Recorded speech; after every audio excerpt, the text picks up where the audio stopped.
भगवान का नियम है, ये भगवान पर ही छोड़ दो।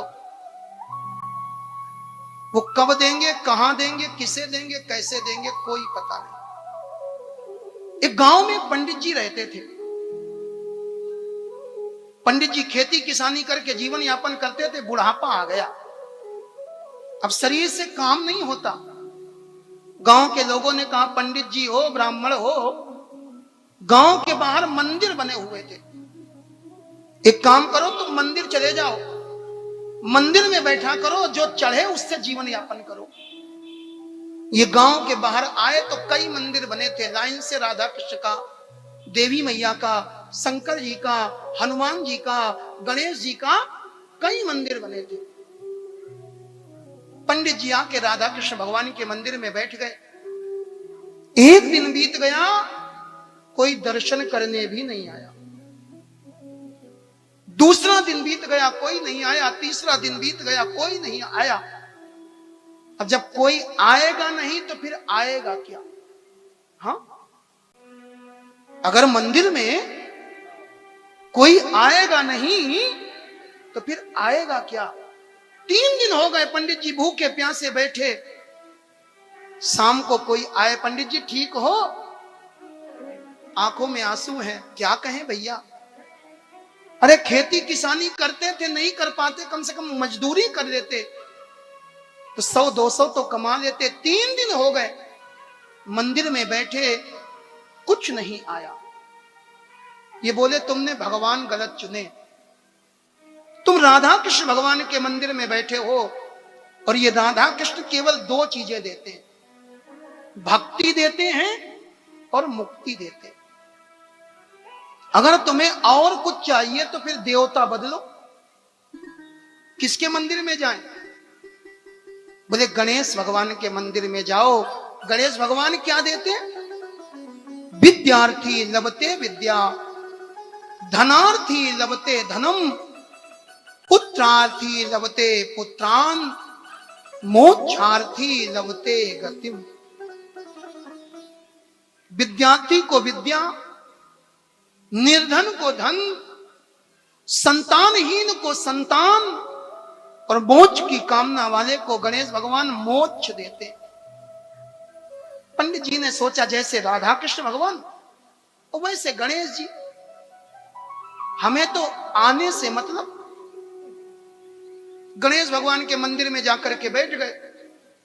अब देखो ये समय होता है, 3 दिन बैठे रहे, कोई नहीं आया, और चौथे दिन गए गणेश जी के मंदिर में बैठे।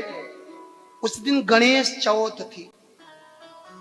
सवेरा हुआ और गणपति बप्पा मोरिया, गणपति बप्पा मोरिया लोग आने लगे। बढ़िया लड्डू के डब्बे, दक्षिणा खूब चढ़ी। पंडित जी तो पंडित जी होते। पंडित जी ने शाम को गणेश जी को धन्यवाद दिया, बड़ी कृपा, 3 दिन से भूखे थे, आज खूब लड्डू मिले और दक्षिणा भी मिली, लेकिन मिली आपकी कृपा से है तो आप में भी कुछ लगा दिया जाए, मंदिर को थोड़ा व्यवस्थित कर दिया जाए। पंडित जी बाजार गए। पंडित जी ने चंदन खरीदा, रोली खरीदी, धूप बत्ती खरीदी, रुई खरीदी, देसी घी, माचिस ली। बोले, कम से कम ना हो तो कल से भगवान को स्नान करके चंदन टीका फूल माला आरती तो होने लगे।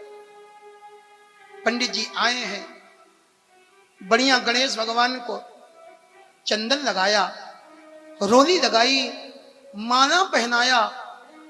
पंडित जी ने बनाई धूप बत्ती, और धूप बत्ती बना करके गणेश भगवान को धूप दिखाई।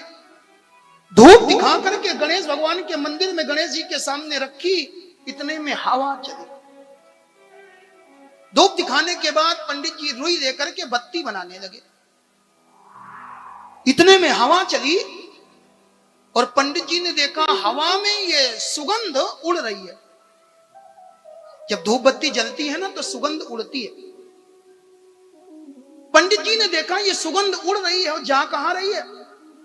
ये सुगंध उड़ करके राधा कृष्ण भगवान के मंदिर की तरफ जा रही है। पंडित जी को अच्छा नहीं लगा। 3 दिन तक इनके दरबार में भूखे बैठे रहे, और आज गणेश जी के लिए धूप बत्ती लगाई और सुगंध ये लेंगे। रुई की बत्ती बना रहे थे, वही रुई की बत्ती लेकर के दौड़े। सोचते हैं अगर भगवान की नाक में रुई लग जाए तो सुगंध ले नहीं पाएंगे। जैसे ही रुई लगाने लगे, राधा कृष्ण भगवान सामने प्रकट हो गए। पंडित जी के हाथ से रुई की बत्ती छूट गई। हाथ जोड़ दिए, सरकार 3 दिन तक आपके दरबार में बैठा रहा, भूखा रहा, आपने कुछ नहीं दिया।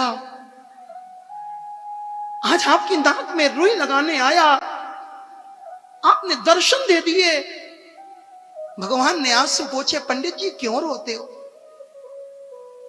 3 दिन तक तुम हमको मूर्ति समझते रहे, पत्थर समझते रहे, तो 3 दिन तक हम तुम्हारे लिए पत्थर बने रहे।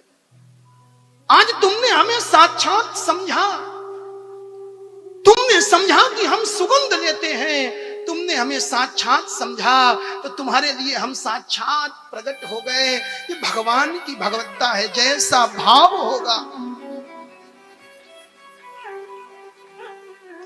कोई कहे कि भगवान इस कलयुग में आज भी भगवान आने को तैयार बैठे।